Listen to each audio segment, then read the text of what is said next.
করে বৃষ্টি না হলেও দক্ষিণবঙ্গের একাংশে জল যন্ত্রণার ছবিটা বদলাচ্ছে না। জলমগ্ন হাওড়া শহরের কমপক্ষে 30টি ওয়ার্ড। পুরসভার বিরুদ্ধে ক্ষোভ উগরে দিয়েছেন বাসিন্দারা। দ্রুত সমস্যা সমাধানের আশ্বাস দিয়েছে পুরসভা। রাস্তা যেন নদী, কোথাও হাঁটু সমান, কোথাও বা কোমর সমান জল।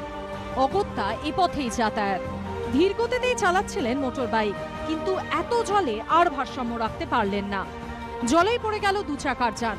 হাওড়ায় জল দুর্ভোগের ছবিটা যেন আর বদলাচ্ছে না। হাওড়া পুরো এলাকার কমপক্ষে 30টি ওয়ার্ড জল থই থই। শালকিয়া, রামরাজাতলা, সাঁতরাগাছি, টিকিয়াপাড়া থেকে লিলুয়া, ঘুষুরি সর্বত্রই এক ছবি। গাড়ি চালু করেছিলাম, আগে মন্দিরের কাছে বন্ধ হয়ে গেছে, ঠেলে ঠেলে নিয়ে যাচ্ছে। যখন বারিশ হলে তখন জল এখানে ঢুকে যায়। ডুমুরজলার এই আবাসনে দুর্ভোগের ছবিটা কোনো অংশে কম না।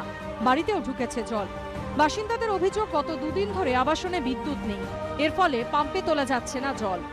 এই আবাসনে যে ছবিটা দেখতে পাচ্ছি, বৃষ্টি কমে গেছে, কিন্তু তা সত্ত্বেও এখানে জল নামেনি। কাল রাত থেকে এখানে কারেন্ট নেই, সেই সঙ্গে পানীয় জলের সমস্যা, জলের সমস্যা। পরশু রাত থেকে আপনার এই একতলার ঘরে জল ঢোকা শুরু হয়েছে। তাদেরকে আমরা দোতলা, তিনতলায়, চারতলাতেও আমরা শিফট করেছি। এখানে না আছে বিদ্যুৎ, না আছে পানীয় জল। এই পরিস্থিতিতে সমস্যার সমাধানের আশ্বাস দিয়েছে পুর প্রশাসন।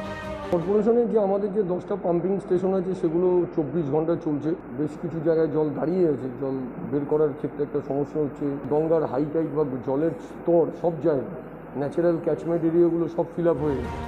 দুদিনের টানা বৃষ্টিতে শুক্রবার সন্ধ্যায় হাওড়ার গঙ্গাধর মুখার্জি রোডে হুড়মুড়িয়ে ভেঙে পড়ে প্রাথমিক স্কুলের টালির ছাদ। করোনা আবহে স্কুল বন্ধ থাকায় বড়সড় দুর্ঘটনার হাত থেকে রক্ষা পায় কচিকাঁচারা। সুনীত হালদার ও সৌমিত্র রায়ের রিপোর্ট, এবিপি আনন্দ, হাওড়া।